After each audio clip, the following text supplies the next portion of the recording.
Bismillahirrahmanirrahim. Assalamualaikum warahmatullahi wabarakatuh dan semangat pagi untuk semuanya.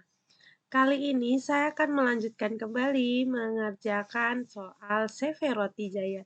Ini dikerjakan menggunakan komputer akuntansi. Ini adalah video bagian terakhir untuk soal CV Roti Jaya karena kita sudah masuk ke dalam data penyesuaian dan akan membuat report laporan keuangan. Kita akan mulai dengan membuat jurnal penyesuaian yang pertama, di mana di sini disebutkan di dalam bukti memorial telah diterima rekening koran dari bank di mana menunjukkan informasi ada interest revenue, ada bank service charge. Nah, dari data ini akan kita bikin jurnal penyesuaian terkait pendapatan bunga bank. Oke, kita catat saja di record journal entry. Jangan lupa tanggal diubah terlebih dahulu. Kita buat penyesuaian.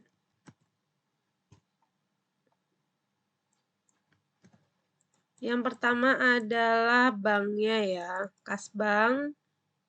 Kita kosongin dulu angkanya. Lalu ada bank service.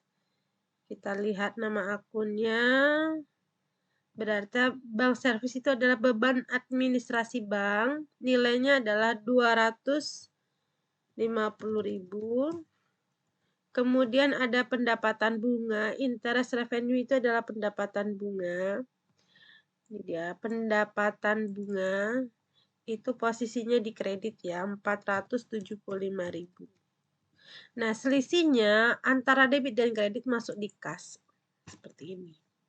Jadi, kasnya adalah 225.000 didapat dari 475.000 dikurangi dengan 250.000. Bank servis itu debit 250.000 dan interest revenue pendapatan bunga di kredit. Ini adalah jurnal untuk penyesuaian yang pertama. Kalau udah record. Kita lanjut ke penyesuaian yang kedua.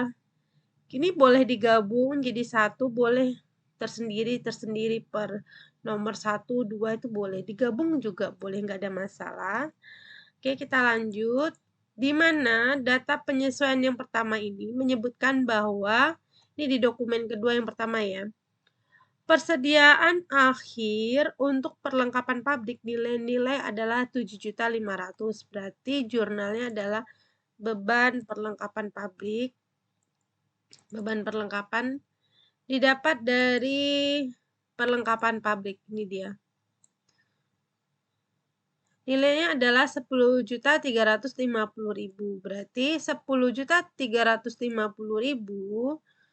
Mana tadi soalnya? 10.350.000 dikurangi dengan 7.500.000 karena 7.500.000 itu adalah perlengkapan akhir yang ada ya. Jadi yang terpakai adalah kita kurangi 10 juta.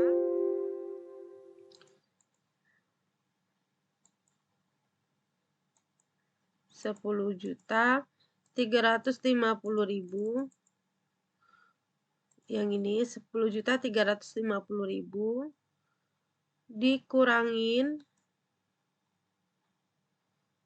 dengan 7.500.000. Nilainya adalah 2.850.000. Langkahnya seperti itu. Kreditnya adalah perlengkapan pabrik. Oke, ini yang pertama. Yang kedua, beban penyusutan peralatan pabrik dibebankan kepada BOP. Nilainya adalah 375.000. Berarti di sini BOP, biaya overhead pabrik, debit, nilainya adalah 375.000.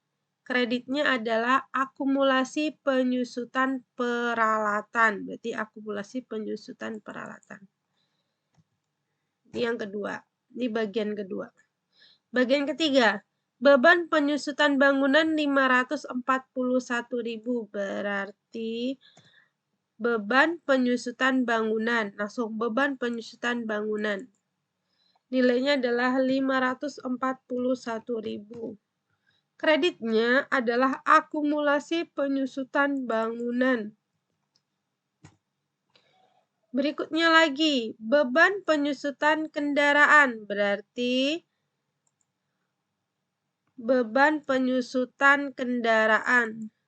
Nilainya 352.000. Kreditnya adalah akumulasi penyusutan kendaraan. Jadi jangan sampai salah ya. Kreditnya adalah akumulasi. Yang terakhir di penyesuaian di dokumen 2 ini. Listrik, air, dan telepon bulan Desember, ini 2018 ya, akan dibayar di bulan Januari 2019, nilainya adalah 1.250.000. Berarti beban listrik, air, dan telepon nilainya adalah 1.250.000. Nah, seperti ini. Kreditnya adalah, ya betul, hutang beban. Ini dia, akun yang digunakan adalah hutang beban. Ini adalah akun-akun yang digunakan untuk penyesuaian di dokumen 2. Jadi kalau mau digabung boleh seperti ini. Kalau dipisah satu-satu juga boleh. Jadi persediaan akhir perlengkapan 7.500.000, nilai yang jadi beban adalah 2.850.000.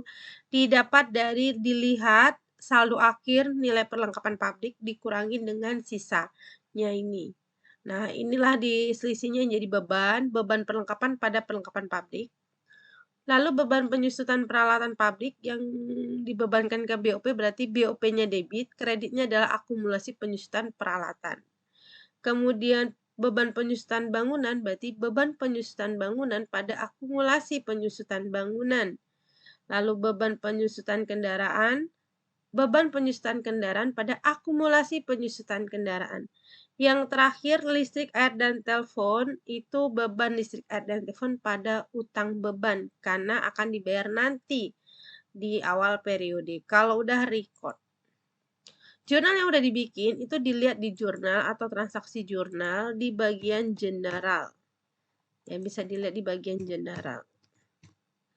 Ini dia yang udah kita buat tadi 2. Oke, lanjut penyusutan yang terakhir di dokumen 3. Di dokumen 3 ini, penyusutannya adalah tentang mencatat PPN income dan outcome sesuai dengan faktur. Keduanya ditutup, saldonya dipindahkan ke utang PPN.